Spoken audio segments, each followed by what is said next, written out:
For the past 6 months, Ben had been navigating a fog. Not a literal one, but an emotional miasma that had settled over his marriage to Kathy, thick and suffocating. Their home, once a place resonant with easy laughter and the comfortable friction of two lives intertwined, now felt vast and cold, echoing with silence.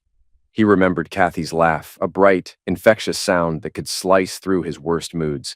He remembered the casual way she used to loop her arm through his, a simple gesture that anchored him. Those memories felt like artifacts from another lifetime, unearthed and coated in dust. Kathy wasn't just distant. She was a different entity, inhabiting the familiar shell of his wife. Conversations, when they happened, were stripped bare. Functional transactions about utilities, groceries, the dry husk of shared logistics. The intimacy, the easy flow of shared thoughts and physical closeness that had been the bedrock of their relationship had evaporated. It wasn't a gradual decline. It felt like a switch had been flipped. Ben's attempts to breach the silence, to find the path back to them, were met with a wall of indifference or sharp, clipped rejections that stung more than outright anger. He replayed the last time he'd reached out, instinctively placing his hand over hers as they sat on the couch, a movie droning ignored on the screen. She'd flinched, pulling her hand away as if scorched. "I'm tired, Ben," she'd mumbled, eyes fixed forward, refusing to meet his gaze. The excuse was flimsy, transparent. Later that night, lying awake, the ceiling fan clicking a monotonous rhythm above him, Ben realized with a jolt that he couldn't pinpoint the last time she'd initiated any touch, any physical sign of affection. Images of their early years flickered behind his eyelids, hikes ending with shared thermoses of coffee, late-night talks whispered in the dark, the electric thrill of building a future together. She had been his confidant, his partner, the person who saw him. Now it felt like she looked straight through him, her focus directed elsewhere, towards something he couldn't comprehend. An invisible, impenetrable barrier stood between them, erected brick by silent brick. The not knowing gnawed at him. What had triggered this seismic shift? Was it something he'd done, some unconscious slight? Or worse, something he'd failed to do? He dissected their interactions, searching for the fracture point, the moment the slow leak began. But Kathy refused to engage. Every tentative, "What's wrong?" was deflected with a brittle, "Everything's fine," or a dismissive wave of her hand. Her tone held an edge, a sharpness that kept him at bay, her eyes avoiding his as if acknowledging his presence was too much effort. It wasn't just the lack of affection, it was the chilling absence of care. The small gestures, the shared jokes, the intuitive understanding, all gone. He felt like a ghost haunting his own life, unseen and unheard by the person who mattered most. He'd tried. God, he'd tried. Romantic dinners met with polite disinterest, thoughtful gifts accepted with a brief, vacant smile, suggestions of counseling dismissed with variations of too busy, too stressed, not now. After months trapped in this emotional limbo, Ben felt himself fraying. The constant tension, the unanswered questions, the palpable distance. It was a corrosive force eating away at him. He couldn't sustain the charade any longer. Tonight, he decided, pushing his uneaten dinner around his plate.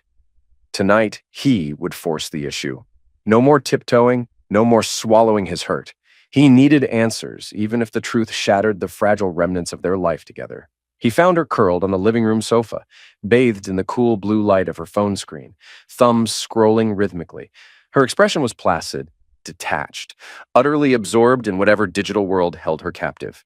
A wave of weariness washed over Ben, the familiar urge to retreat, to let it go for another day. But the resolve held firm. He took a breath, stepped into her line of sight. "Kathy," Ben began, his voice lower than he intended, tight with a fatigue that went bone deep. "We need to talk." She didn't look up immediately. A few more seconds of scrolling passed before she lowered the phone slightly, her gaze still distant. "Can it wait, Ben? I'm kind of in the middle of something." "No," he said, the word sharper than he meant. He moved closer, planting himself between her and the television. "No, it can't. I can't keep doing this, Kath, living like roommates, wondering what the hell happened to us, to you. I need to understand what's going on." Kathy sighed, a long, put-upon exhalation, and finally set her phone down, though her body language screamed resistance. Arms crossed tightly over her chest, chin tilted defensively. "What is it now, Ben?" He took another breath, forcing calm into his voice. "It's about us, about the last 6 months. You've completely shut me out, emotionally, physically. It's like we're strangers sharing a mortgage. I deserve to know why." Her expression didn't soften. If anything, it hardened, a dismissive frown settling on her lips. "I don't know what you're talking about," she said, the denial flat, absolute. "You're imagining things, overthinking." A raw surge of frustration finally broke through his carefully constructed composure. "Overthinking?" The word came out incredulous, tinged with bitterness. "Kathy, we don't touch anymore.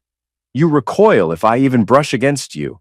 You barely speak to me unless it's about bills. You act like I'm an inconvenience. I'm your husband, for Christ's sake.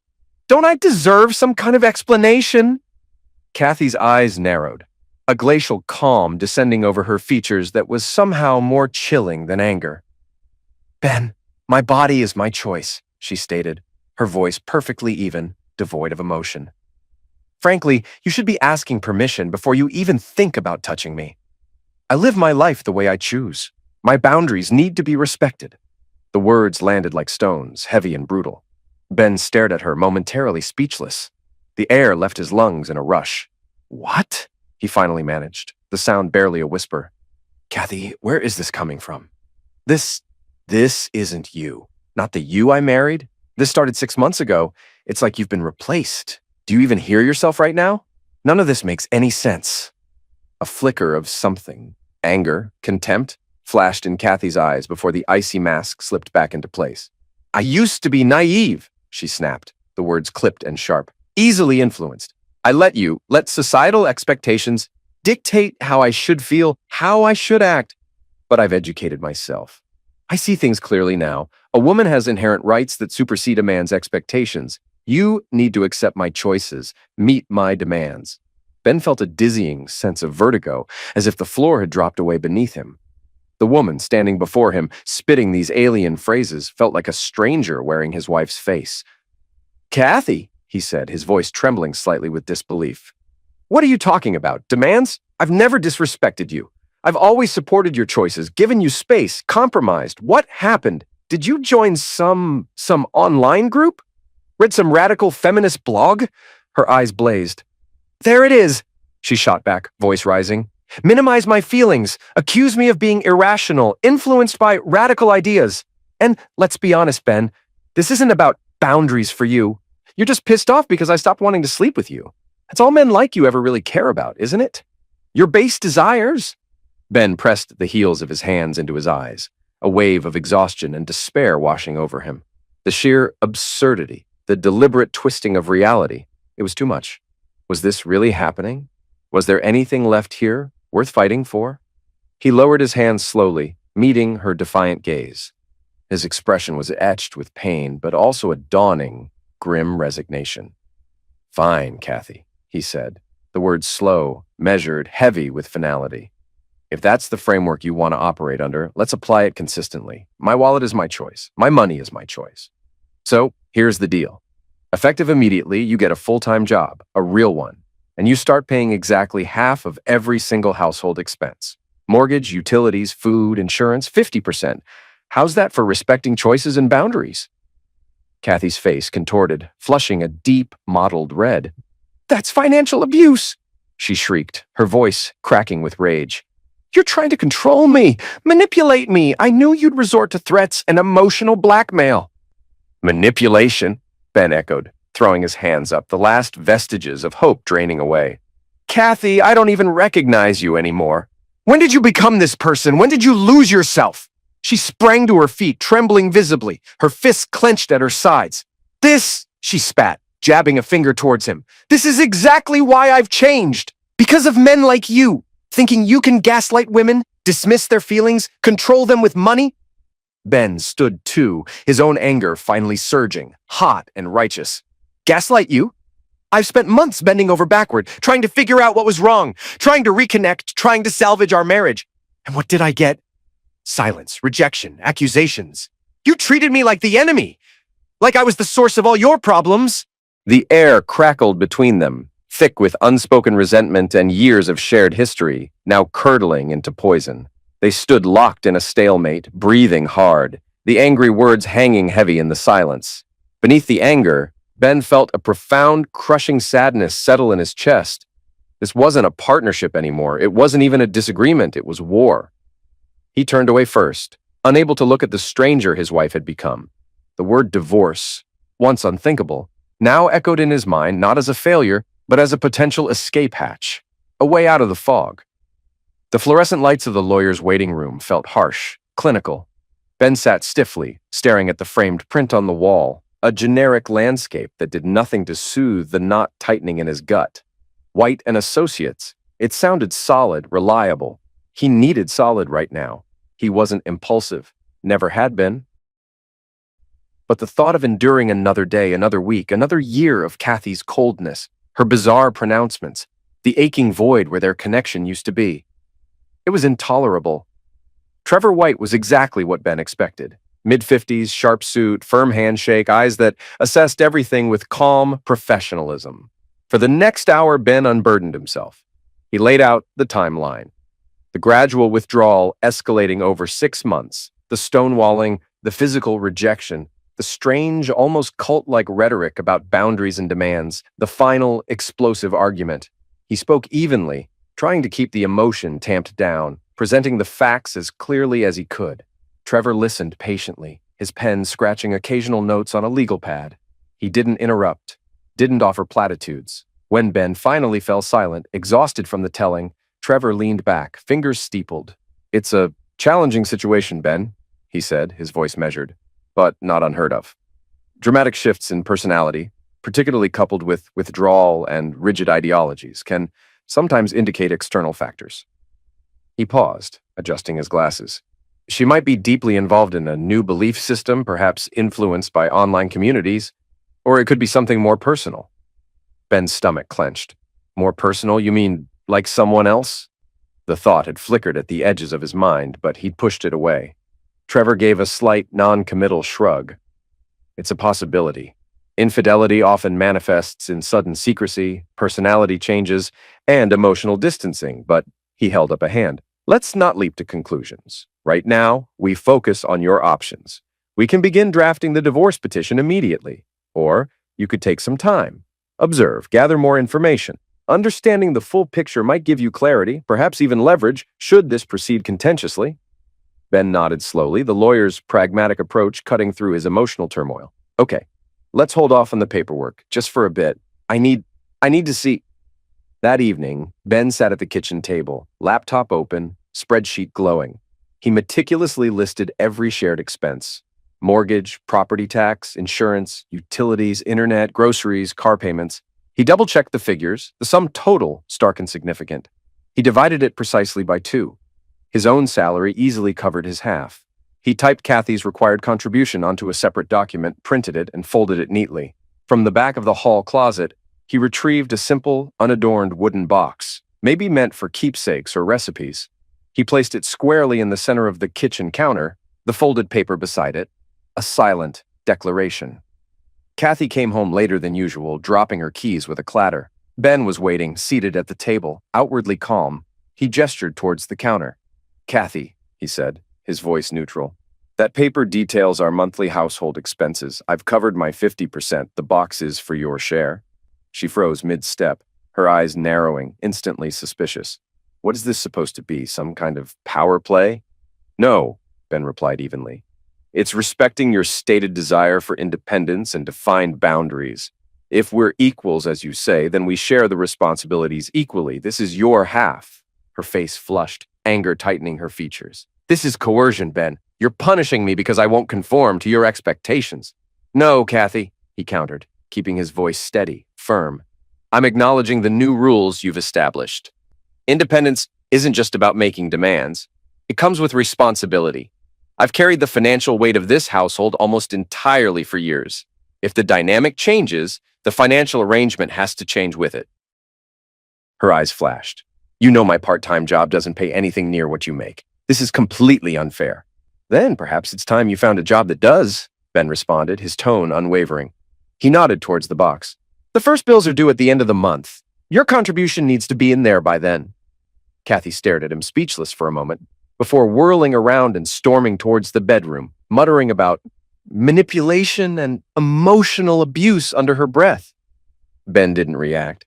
He just sat there, a strange numbness settling over him. The anger was gone, replaced by a weary sense of inevitability. The following weeks unfolded predictably. Kathy outwardly simmered but made no move to find better employment. She continued her part-time shifts, spent hours glued to her phone, and complained bitterly to anyone who would listen, presumably her friends via text, about Ben's unreasonable financial demands. The wooden box remained untouched, a stark symbol of her defiance. Ben watched her, not with anger anymore, but with a kind of detached curiosity. Her pride, always a strong trait, had hardened into stubbornness, a refusal to accept any responsibility for the state of their marriage or their finances. Any attempt Ben made to discuss practical matters was met with deflections, accusations of control, or stony silence. As the end of the month loomed, the box stayed empty. Ben wasn't surprised, just confirmed. He'd held on to a sliver of hope she might make an effort, show some commitment. Instead, she doubled down on her victim narrative. The day the mortgage payment was due, Ben sat at the kitchen table again, the statement and the empty box before him. He braced himself. This conversation was unavoidable, another inevitable clash. "Kathy," he called out, his voice calm but carrying. "Could you come here a second?" She appeared in the doorway moments later, arms crossed, a familiar scowl firmly in place. "What now?" He gestured towards the box. "The mortgage and other bills are due today, Kathy. The box is empty. We need to pay these, or we face penalties." Her scowl deepened. "I'm aware," she snapped. "You don't need to remind me like I'm a child." "Then what's the plan?" Ben asked, keeping his tone level. "We agreed. You handle your half. I've done mine."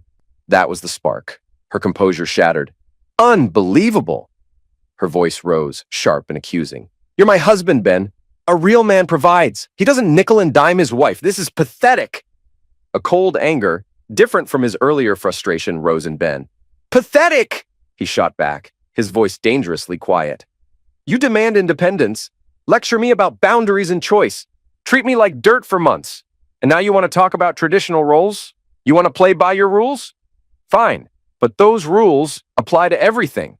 Pay your share." Her face was crimson. She looked like she wanted to hit him. Instead, she spun around and stalked back to the bedroom, slamming the door hard enough to rattle the frame. Ben heard muffled sounds, drawers opening, frustrated sighs, objects being moved. Nearly 20 minutes passed. She returned, her face tight with resentment. In her hand was a crumpled collection of bills and a small scattering of coins. She walked stiffly to the counter and dumped the money into the wooden box, with a clatter that echoed in the tense silence. "There," she said, her voice dripping with bitterness. "Happy now. That's literally every cent I have." Ben glanced at the meager sum in the box, then back at her impassive face. "Thank you," he said quietly. But Kathy wasn't done. She leaned against the counter, arms crossed again, eyes blazing with venom. "I can't believe I married someone so petty, so obsessed with money. You're just like all the rest, controlling, selfish, needing to hold the power." Ben didn't engage. He'd learned. Arguing was pointless, fuel on her fire. He simply watched her, a detached observer studying a predictable reaction. Her words barely registered anymore. The path forward was becoming clearer, illuminated by her actions, her refusal to meet him halfway on anything. What would she do now, with no money left? Would she finally look for real work? Or would the manipulation tactics escalate? He didn't know, but one thing was certain. The foundation of their marriage had crumbled to dust. A week later, Ben found himself unable to sleep. The silence in the house felt charged, brittle. Kathy had been quieter since the money incident, withdrawn but still radiating a low hum of resentment. The charade was exhausting. He padded barefoot into the living room where Kathy had fallen asleep on the couch again, her phone lying loosely in her hand, screen dark. A sudden, undeniable impulse seized him. He knew her passcode. They'd always been open about that, back when openness was their default state. His fingers trembled slightly as he picked up the phone. It felt like crossing a definitive line, a betrayal of the man he thought he was. But the gnawing suspicion, fueled by her bizarre behavior and Trevor's subtle suggestion, was too strong to ignore. He unlocked the screen. His heart pounded against his ribs as he opened her messaging apps. He scanned recent conversations, mostly mundane chats with family or generic messages. Then he saw it, a group chat labeled GNO. Girls' night out, he presumed. His blood ran cold. He tapped it open, the screen filled with messages that made him physically nauseous. It wasn't just Kathy. Several of her friends were in on it. They weren't just venting about partners, they were actively, enthusiastically discussing affairs, sharing intimate details, encouraging each other's indiscretions, laughing about close calls and deception. His eyes scanned frantically, searching for Kathy's contributions. They were there, explicit, detailed, bragging. Then came the photos. Selfies of Kathy with men Ben didn't recognize, smiling, laughing, looking happier and more alive than he'd seen her in months. Pictures clearly taken in hotel rooms, bars, even someone else's home. One photo stopped his breath. It was Kathy, lying on a bed, looking seductively at the camera. Scrawled across her bare stomach in what looked like lipstick was a man's name, Mark. Above it, also in lipstick, was Ben's name, crossed out with the word Seacold written underneath in crude capital letters. Bile rose in his throat. He scrolled further, faster now, a sickening dread pooling in his stomach. There were more photos, videos even, short clips of Kathy dancing intimately with other men, kissing them, disappearing into rooms with them. They shared these trophies within the group, celebrating their conquests, mocking their unsuspecting partners. The girls' nights weren't just nights out. They were calculated opportunities for infidelity. He found links to profiles on a discreet dating app he'd never heard of, confirming his worst fears. Every time she'd claimed stress, tiredness, or needing space with her friends, she'd been actively betraying him. His hands shook violently. The cold attachment he'd cultivated shattered, replaced by a white-hot rage mixed with profound, soul-crushing hurt. This wasn't just cheating. This was malicious, calculated cruelty.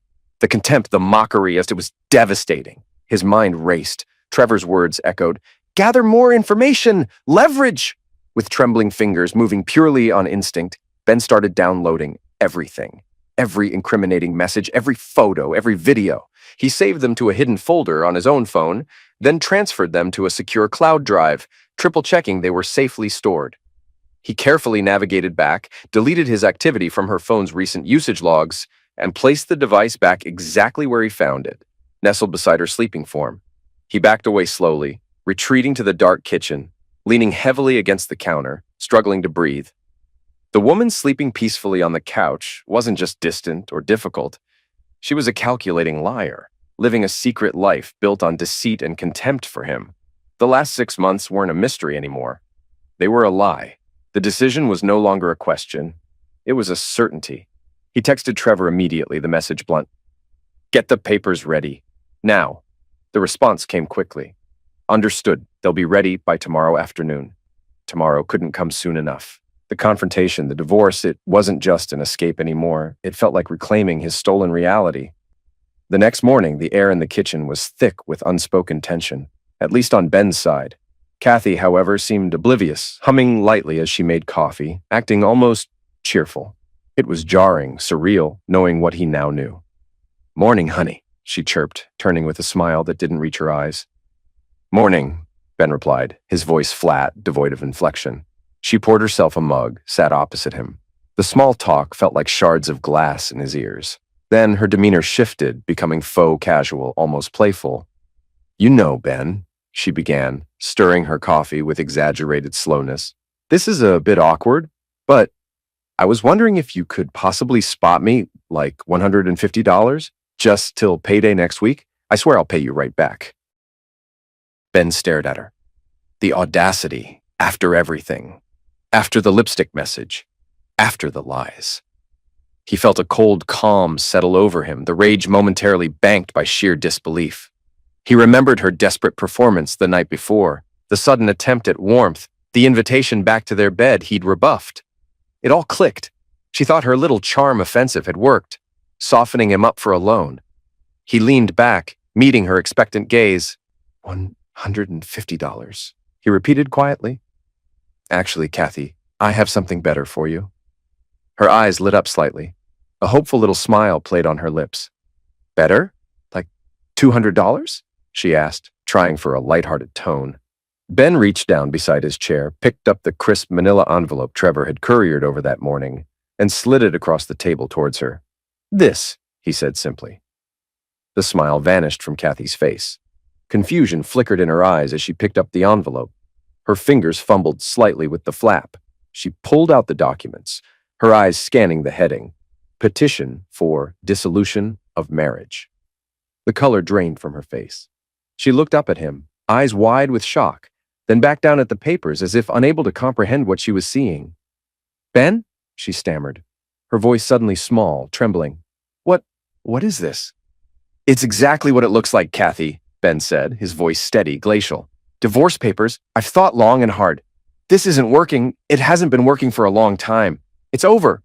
Panic flooded her eyes. "Over. Ben, no. This is too fast. We can fix this. We just need to talk. Really talk. I can change, Ben. I promise I can change." He shook his head slowly, his resolve absolute, forged in the fires of last night's discovery. "It's too late for that, Kathy. Way too late. I spent months trying to understand, trying to bridge the gap you created. You pushed me away, mocked me, lied to me. And now, the only reason you're suddenly interested in fixing things is because you need money." He didn't mention the phone, the chat, the photos, not yet. That was his ace, his leverage, his eventual revenge. Tears welled in her eyes. She reached across the table, her hand hovering near his arm. "Ben, please," she begged, her voice choked with desperation. "You don't understand everything I've been going through. I made mistakes. I know I did, but don't do this. Don't throw away years." Ben met her gaze, his own eyes hard, unforgiving. "I understand enough, Kathy. I understand the lies, the manipulation, the contempt. This isn't healthy. Not for me. Maybe not even for you. I deserve honesty, respect. I deserve better." Her face crumpled. She stared down at the papers clutched in her shaking hands. "I don't want this," she whispered, tears finally spilling over. "Neither do I," Ben replied firmly. "I don't want this." He gestured vaguely between them, encompassing the lies and the wreckage. "Any more." He stood up, taking his coffee mug to the sink. "Read the papers. Get a lawyer. My decision is final." He walked out of the kitchen, leaving her alone with the stark reality of the divorce papers and the life she had systematically dismantled. The divorce itself was swift and brutal, largely because Ben held all the cards, even if Kathy didn't know the full extent of his hand. Trevor White expertly guided the proceedings. Armed with Ben's detailed financial records proving his sole significant contribution, and Kathy's documented refusal to contribute or seek meaningful employment, they presented a strong case. Kathy, represented by a less experienced lawyer she could barely afford, floundered. Her demands for alimony and a larger share of assets were systematically dismantled by Trevor, who painted a picture of a partner who had emotionally and financially checked out of the marriage long ago. Ben didn't need to reveal the infidelity evidence in court. The financial imbalance and Kathy's documented behavior were enough. Cornered, facing mounting legal fees and the prospect of walking away with very little, Kathy reluctantly agreed to a settlement heavily skewed in Ben's favor. He kept the house, the majority of their savings, his retirement accounts intact. She walked away with her car, personal belongings, and a modest, time-limited alimony payment that wouldn't sustain her lifestyle for long. Months slid by. Ben adjusted to the quiet solitude of the house, which slowly began to feel like his own space again, cleansed of the toxic residue of the marriage. He focused on work, reconnected with old friends, started exercising again. He heard through the grapevine that Kathy had moved in with some guy named Mark, the name scrawled on her stomach in that sickening photo. A bitter taste filled his mouth, but it faded quickly. It didn't matter anymore. He was free. But the downloaded files still sat heavy on his secure drive, a digital time bomb ticking away. The anger hadn't disappeared. It had merely cooled, solidified into a hard knot of resentment. The public humiliation, the mockery "loser" scrawled above his name, echoed in his mind during quiet moments. He deserved closure. No, he deserved revenge. He started planning meticulously. He researched VPNs, anonymous posting platforms, ways to scrub metadata from the photos and videos. He chose Reddit, specifically a notorious subreddit known for exposing cheaters, a place where stories like his were devoured and amplified. He spent hours crafting the post, carefully anonymizing himself but providing just enough verifiable detail, without naming names initially, to make the story credible and devastating. He selected the most damning photos and video clips. The loser picture, Kathy kissing Mark, snippets of the group chat messages encouraging deceit, photos of the other wives with their own lovers, gleaned from the same chat. One evening, fortified by a glass of whiskey and a cold sense of purpose, He executed his plan. Using a multi-hop VPN routed through servers in obscure countries, he created a throwaway Reddit account and uploaded the post, complete with the carefully curated evidence. He titled it, "Found out my wife and her friends were running a cheating ring. Here's the proof they shared, laughing about it." He hit submit and logged off, heart pounding not with fear, but with grim satisfaction. The next morning, the post had exploded. Thousands of upvotes, hundreds of comments expressing outrage, sympathy, and morbid curiosity. It was trending on the subreddit, then started spilling over into other parts of the internet. News aggregators picked it up. The comments section became a wildfire. People trying to identify the women, sharing similar stories, and crucially, other men recognizing their own wives in the partially obscured photos or familiar details of the shared stories. Within 48 hours, Ben knew from frantic messages passed through mutual acquaintances that Kathy's life and the lives of her friends in the GNO chat had imploded. Husbands were confronting wives, demanding answers, filing for divorce. The digital shrapnel had hit its targets. Ben felt a dark, satisfying vindication. He was the villain now, perhaps, but they had fired the first shot, laughed while doing it, and written him off as a loser. He hadn't started the war, but he had finished it, decisively. He was pouring himself another whiskey a few nights later, savoring the quiet hum of his house, when the furious pounding started at his front door. Not a knock, but a violent barrage, shaking the door in its frame. He looked through the peephole. Kathy stood on his porch, her face a mask of apoplectic rage. Flanking her were three other women, faces he vaguely recognized from Kathy's social media, faces contorted with fury. They looked like a pack of wolves ready to tear him apart. He opened the door just a crack, leaving the security chain engaged. "What do you want, Kathy?" he asked calmly. "You bastard!" Kathy shrieked, shoving uselessly against the chained door. "You absolute bastard! You ruined my life! You ruined our lives!"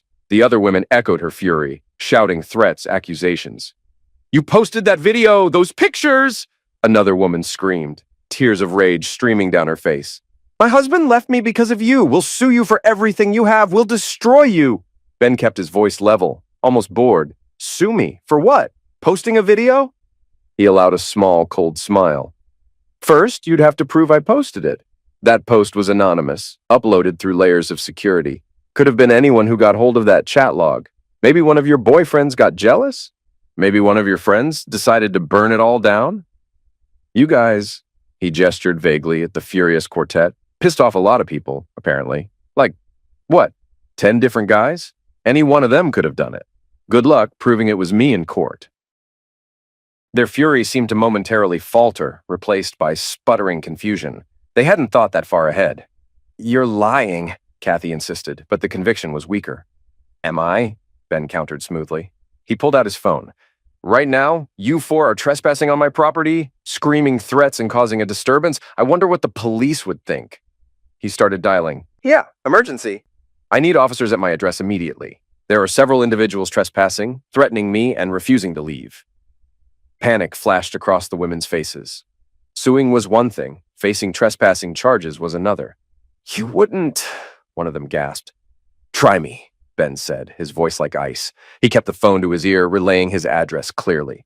The women exchanged frantic looks, the fight drained out of them, replaced by fear. They backed away from the door as the distant wail of sirens grew closer. Kathy shot him one last look, filled with pure, undiluted hatred, before turning and hurrying away with her posse, disappearing into the night just as the first police car rounded the corner, its lights flashing blue and red against the walls of Ben's quiet house. He watched them go, the whiskey glass steady in his hand, a chilling emptiness settling where the rage had been. The revenge was complete, but the silence that followed felt heavier than before.